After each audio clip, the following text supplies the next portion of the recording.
Katana versus Longsword, a tale as old as time. Both technological marvels of their age, these are some of the most iconic weapons ever made. But which sword is objectively better? Are neckbeards more cringe than weebs? Well, we're about to find out.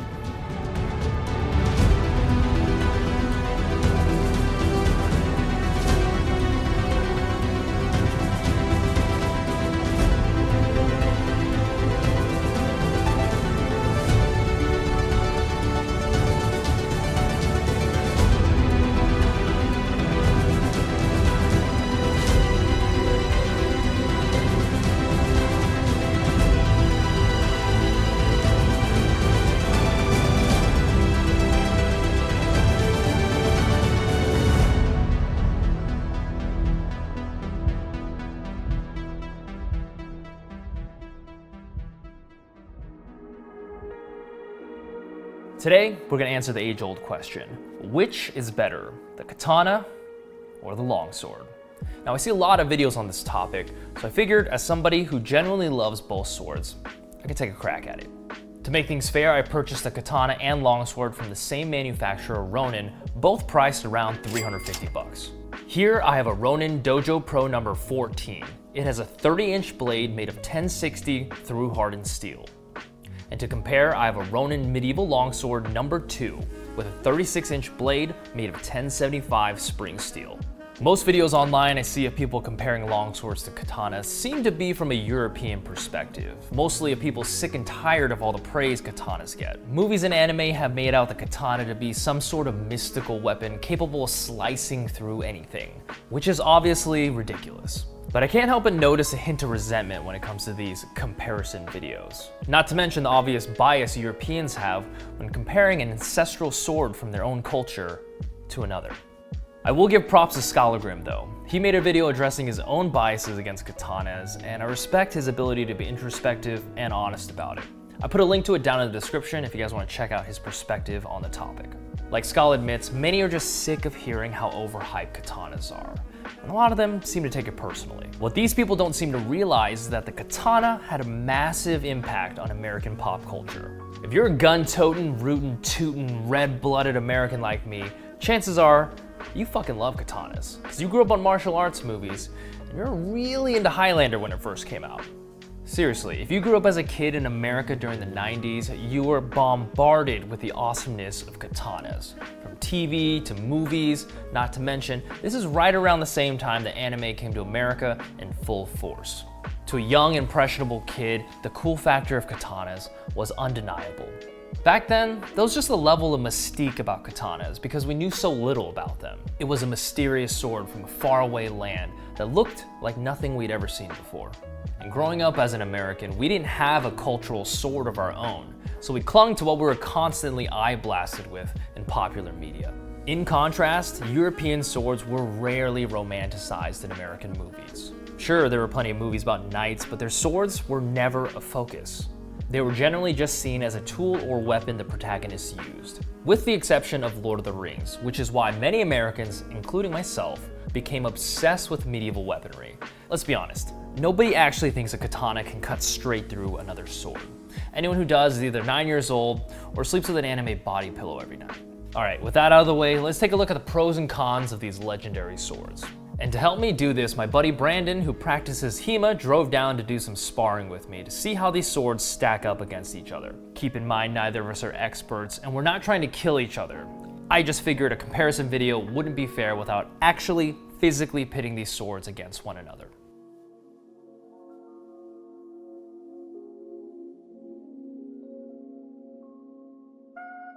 Right off the bat, you can tell the longsword has a significant range advantage, allowing the longsword user to pressure me with thrusts while at a relatively safe range. If the longsword fighter is skilled enough, they could potentially stay out of kill range of the katana, all while still being able to strike at their opponent.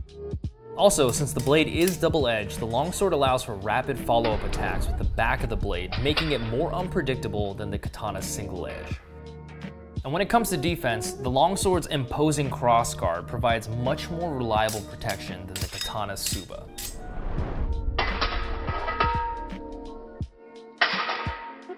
And in a pinch, the crossguard can also be used as a bludgeoning weapon if your opponent gets too close. The longsword's biggest advantage, in my opinion, is that practically every strike doubles as a block, which greatly increases your survivability in a duel. The longsword is extremely versatile. It really can do it all.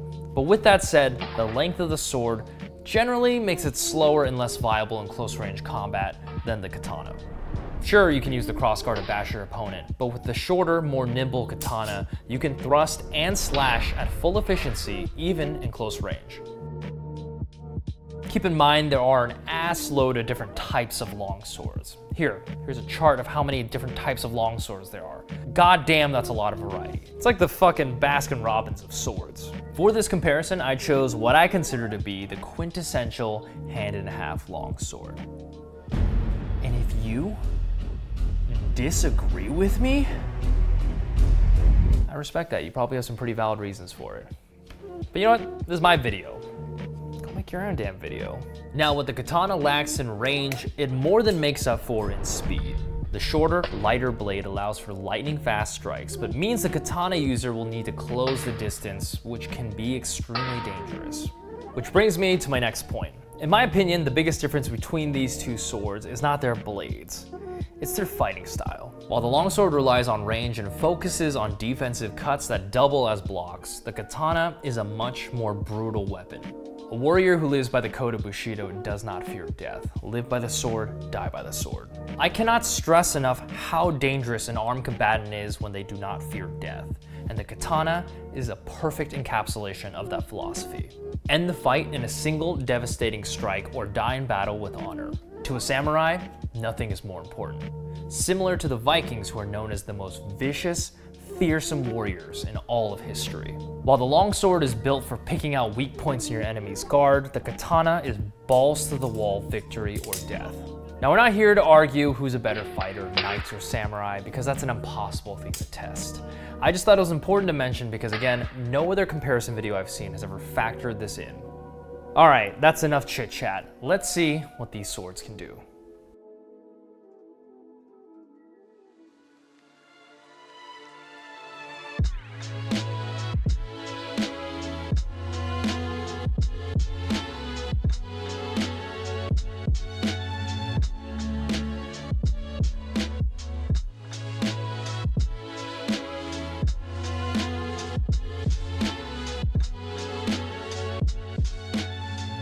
All right guys, so we're gonna test out these swords and see how well they cut. Looking at specs online is one thing, but actually wielding the sword and doing some real cutting is a whole different story.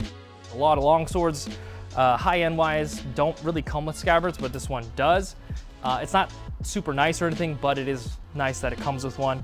It's got this kind of cheap sword belt. Generally, any long sword that comes with a scabbard is gonna have a pretty shitty sword belt. But, you know, it's cool, it comes with one. Not bad for the price.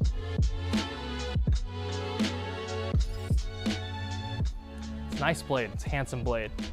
It's got a bit of distal tapering, which is actually pretty impressive. It's got a genuine leather handle, which is stitched nice and tightly. I will say the crossguard, the edges are pretty sharp. If I ran my hand really quickly across it, I could potentially cut myself. And same for the pommel. But, you know, you're paying $350 for a battle-ready sword. You can't really expect too much. But overall, pretty nice. The balance is a little weird on this sword. The balance is about here, which you really want the balance to be at the last, 4 inches of the blade for a long sword. Not awful, not unusable, but definitely not a refined sword by any means. Balance is really important when it comes to swords because even a lightweight sword that is poorly balanced will feel strange and unwieldy in the hand. Even a heavy sword, if it's balanced properly, can be wielded really quickly.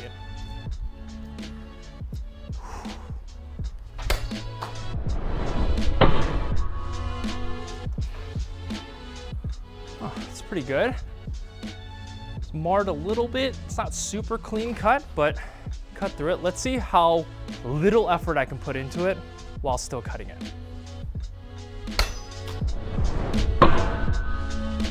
The blade is so thin, it really travels through the target very nicely.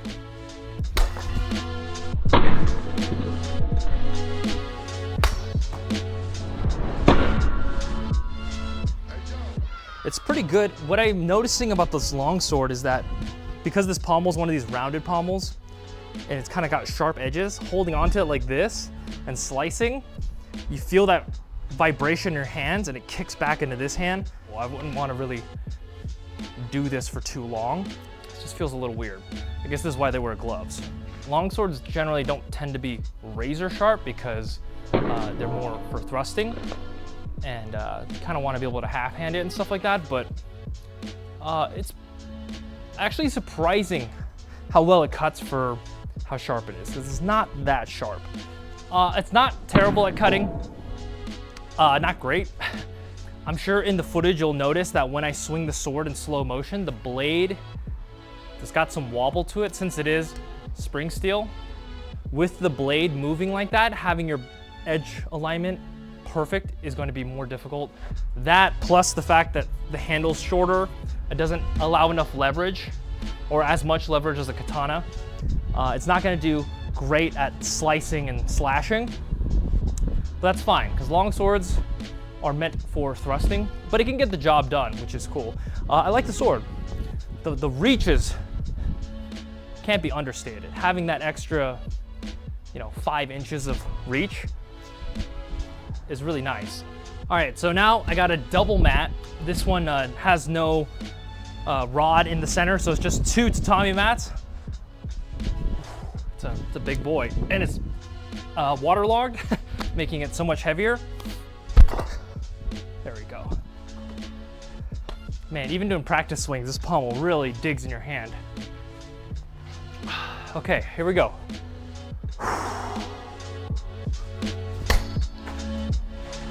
Whew. Made it through. Nice. It's pretty clean cut. Not bad. It's funny because with the longsword cuts, you can see some waviness in the cut going through because the blade is made of spring steel, so it's kind of moving and warping a bit as it moves to the target. Nice. It's pretty good. Since the longsword is a thrusting weapon primarily, I'm gonna test it with the thrusts. It's kind of the beauty of the longsword though, because it's made of spring steel, you can thrust the sword and it can bend and it'll just return back to shape. The reason why longswords are balanced toward the tip is because you want to be able to keep your sword tip constantly pointed at your target and be able to maneuver, but it really flies through the target. The only real downside I'll say to this longsword, specifically this design, is the handle is a little short for my taste. It's hard to get leverage on it, and the pommel is extremely uncomfortable, especially when you swing and you have to stop your cut. This thing just digs straight into your hand. Even with gloves, it's a little uncomfortable. The gloves definitely help, but wielding wise, it's not the best, but definitely gets the job done. Having that extra, 4 or 5 inches of range it's really nice. Okay, so we're going to test the Ronin Katana Dojo Pro number 14. It's got a really nice, handsome red saya. Pretty cool sword. So we have a through hardened high carbon steel blade, which is why there's no homon, so it's not differentially hardened. I will say this sword is without a doubt the sharpest sword I own. I did not touch it. This is factory sharpness. This thing is scary sharp. It's kind of that sharpness that when you feel it, you're like, oof. I would not want to be on the receiving end of this edge. Since it is through hardened, I imagine it's going to be able to retain this edge really nicely. But very impressive, Ronin Katana. Really, really impressed by the sharpening. The sword is fairly light, but it is strangely balanced. Like the balance point is almost midway on the blade. Katana, you kind of want it to be around here. And all the fittings on the handle are pretty low quality. I mean, you're paying $350 for a sword. Feels a bit tip heavy. I wish there was a little more weight in the handle. It would be balanced better. If you just put a thicker Suba, like a full Suba that was made of iron, it would help tremendously. But this thing is gonna, this is gonna blast through this target.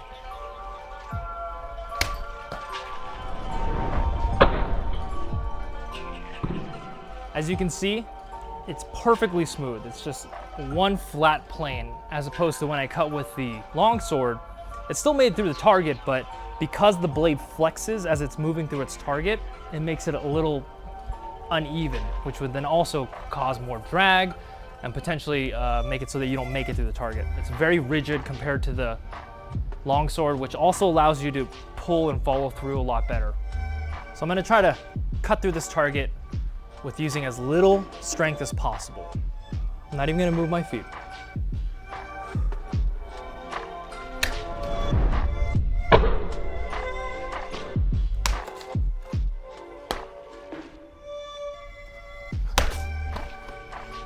Ooh! It's so sharp still, Jesus Christ. Yeah, that's a sharp ass sword. Ooh. Damn, I wish all my katanas were this sharp. Fuck. All right, so we got another double mat here. There's no rod in the center, so.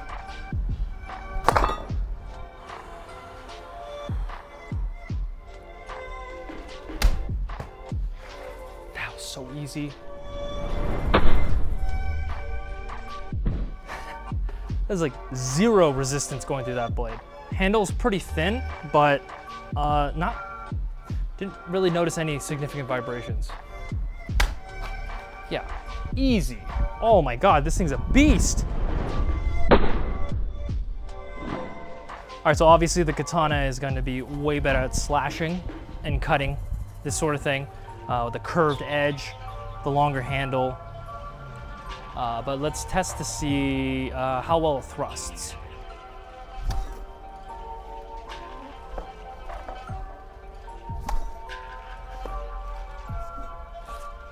Definitely gets stuck in there.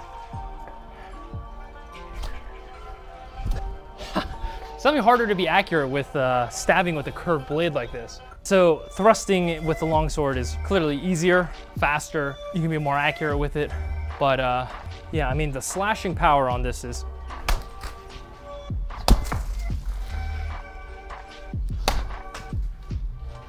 can't be understated. Okay, so the blade is still extremely sharp. Really nice job with this through-hardened blade. I'm impressed. I'm seriously impressed. This is not only the sharpest sword I've ever received, but it'll be a long time before this thing dulls. I doubt you'll ever need to sharpen this. You'd have to do so much cutting to have to sharpen this sword. If you're trying to find a tatami mat cutter, you will be hard-pressed to find a sword for better value. $350 is not a lot to ask for a well-made sword. Both these swords actually exceeded my expectations. For entry-level blades, they're actually pretty competent cutters, even with their awkward balancing. The katana greatly outperformed the longsword in terms of slashing, but came nowhere near the precision and range of the longsword's thrusts and defensive capabilities. So let me put it in a way you guys can understand. The katana is a pure DPS weapon through and through, while the longsword is a more balanced weapon meant for a tank. Now ask yourself, does one's role make one party member better than the other? The answer is no.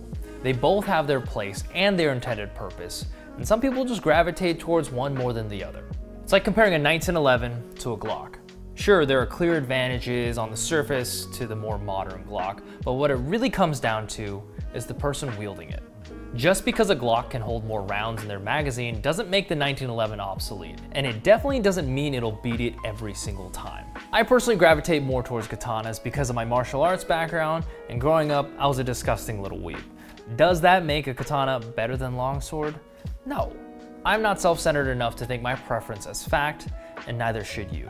At the end of the day, both of these swords are products of their age and culture, refined through centuries of warfare.